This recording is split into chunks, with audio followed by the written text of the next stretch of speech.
You talk about the minimum regret portfolio. What does that mean? The minimum regret is to not look back and think, you're a fucking moron, Raoul. Why were you doing that?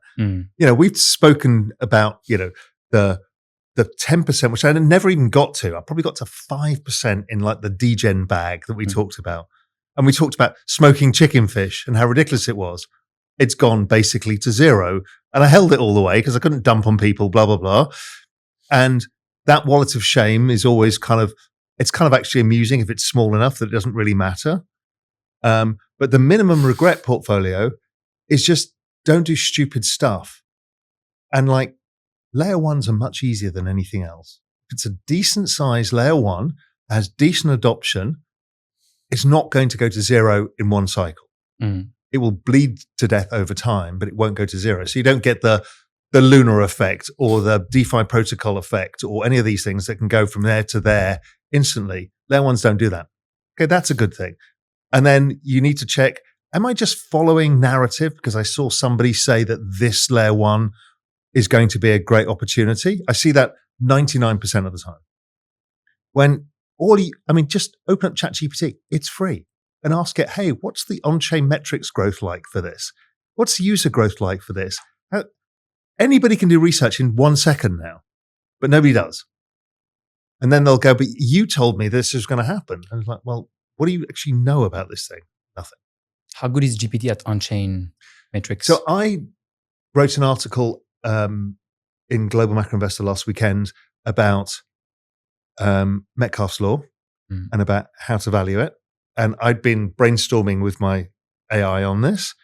And we got to an easy way to measure it was using stablecoin flows, stablecoin value transfers on a layer one versus the number of active users. And we defined active users by, and this is ChatGPT came up with this. It's like, well, I think we should use kind of people who use DeFi, people who use this, people who like 5 metrics for that.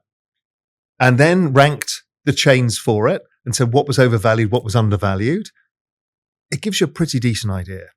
So it's really good at almost everything. It's great reading technical charts as well. So you can give it a chart and say, what do you think?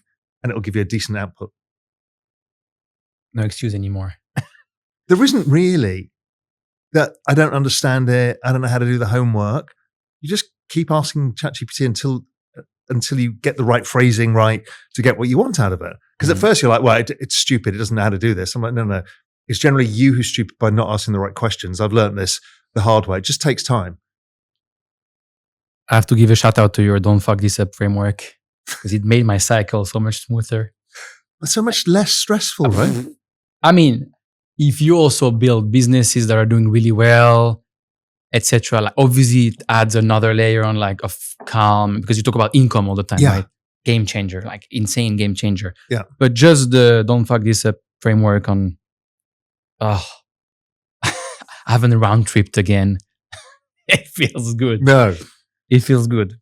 Yeah, a round trip smoking chicken fish, but other than that, I haven't round tripped anything. I mean, it's been compounding over time and it goes up and down, but it seems to be working. Well, the only ones I round tripped, if I think about it, are my fart coin, my Bobcat. Yeah, all of that shit. All this shit, yeah. Of course. Which we kind of knew, but we thought we might outsmart it and get out because there's going to be another leg higher, and there never was. Never is. There never is.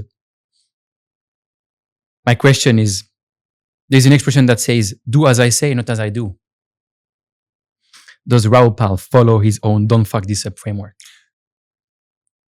Yes and no. Why? Because I'm more concentrated.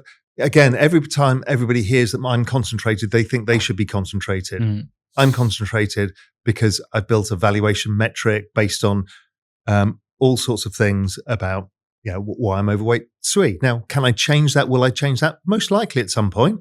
But right now, I'm pretty comfortable with it.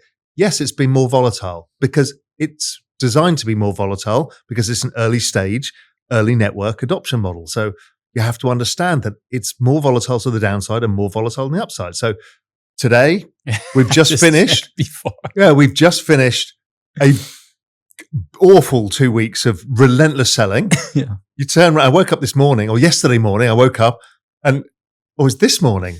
And Sui was up overnight suddenly 20%. I saw 30% before. Yeah, it's like another 8% now. And everything else was up like 8%. I'm like, okay. So it works both on the upside and the downside. I understand that and I can accept that. Other people shouldn't. So do I follow my own? Well, I have a bunch of, we talked about digital art in Ethereum. I don't think of that as ETH, but it is an ETH exposure. But other than that, the rest is I have businesses that flow cash flow that allow me to make allocations correctly. And I'm taking more risk because I do more homework. Doesn't mean I'm going to be right. Could it be possible? But then I'm only to blame myself if I get that wrong. For other people, don't listen to my asset allocation. Listen to my general guidelines. Never borrow conviction. That's Correct. the most important.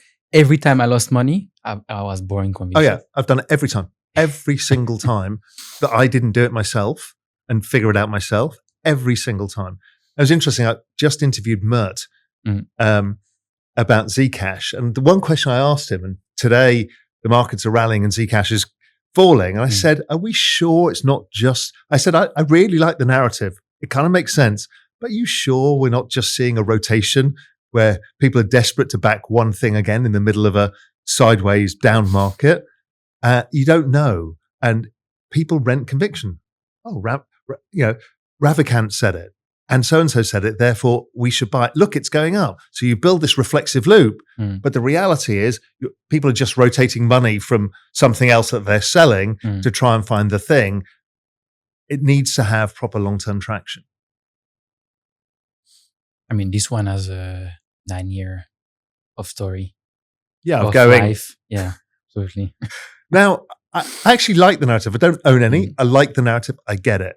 I get having privacy. But as I talked to Mert about is we're so tired of fighting governments, and anybody who chooses privacy coins are going to have to do it all over again because they're going to try and stop it.